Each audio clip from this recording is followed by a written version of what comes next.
Hello viewers, অচিন্ততার free coaching চ্যানেলে তোমাদের সকলকে স্বাগত জানাই।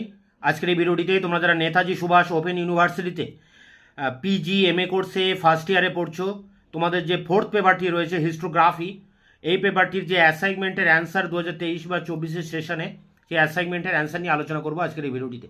তো তোমরা জানো যে তোমাদের 20টি প্রশ্ন এখানে পরীক্ষায় আসবে এবং এই 20টি প্রশ্নের উত্তর আমি তোমাদের সামনে এখন আলোচনা করছি। এই অ্যাসাইনমেন্টের অ্যান্সারটা তোমরা খাতায় লিখে ভালো করে মুখস্থ করে তবেই তোমরা অ্যাসাইনমেন্টের পরীক্ষা দেবে, তাহলে তোমরা 20তে 20 পাবে।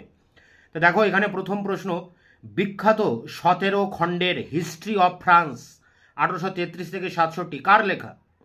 উত্তর হবে জুলস মিশেলেট।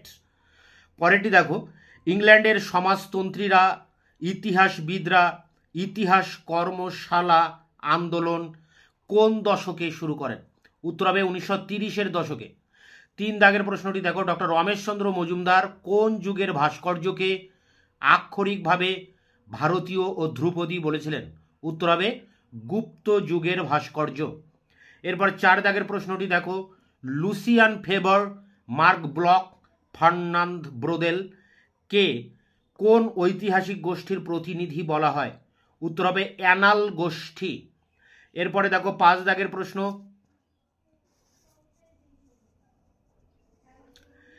এরপর 5 দাগের প্রশ্নটি দেখো,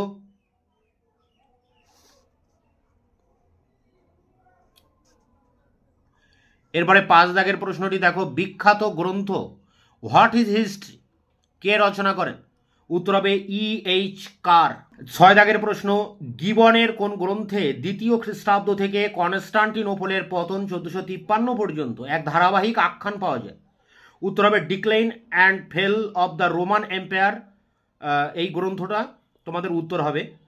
এরপরে দেখো 7 দাগের প্রশ্ন, কাকে তুলনামূলক ধর্মতত্ত্বের জনক বলা হয়েছে? উত্তর হবে রাজা রামমোহন রায়।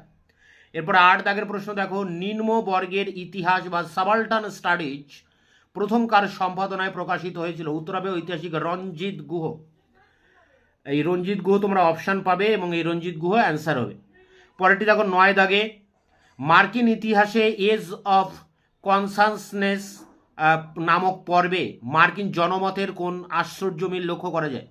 উত্তর হবে ঠান্ডা যুদ্ধের সময় কমিউনিজমের বিরোধিতা। এরপরে 10 দাগের প্রশ্ন দেখো, ইতিহাস চর্চায় বার্লিন বিপ্লবের সঙ্গে কোন ঐতিহাসিকের নাম ওতপ্রোতভাবে জড়িত? উত্তর হবে লিওপোল্ড ভন র্যাঙ্কে। 11 দাগের প্রশ্ন দেখো, the transition from feudalism two capitalism বিতর্কে প্রধান দুজন ঐতিহাসিক কারা ছিলেন? উত্তর হবে মরিস ডব ও পল সুইজি।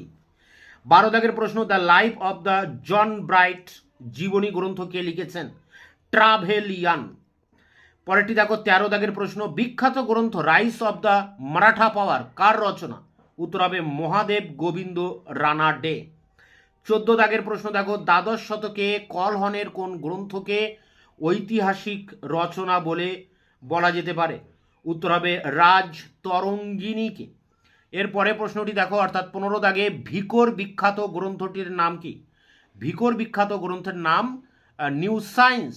16 দাগের প্রশ্ন, ওপর থেকে আরোপিত সামন্ততন্ত্র ও তলদেশ থেকে অর্থাৎ নিচ থেকে সামন্ততন্ত্র এর ধারণাকে কোন ঐতিহাসিক উপস্থাপিত করেছেন? উত্তর হবে ডি কোশাম্বী, দামোদর ধর্মানন্দ কোশাম্বী।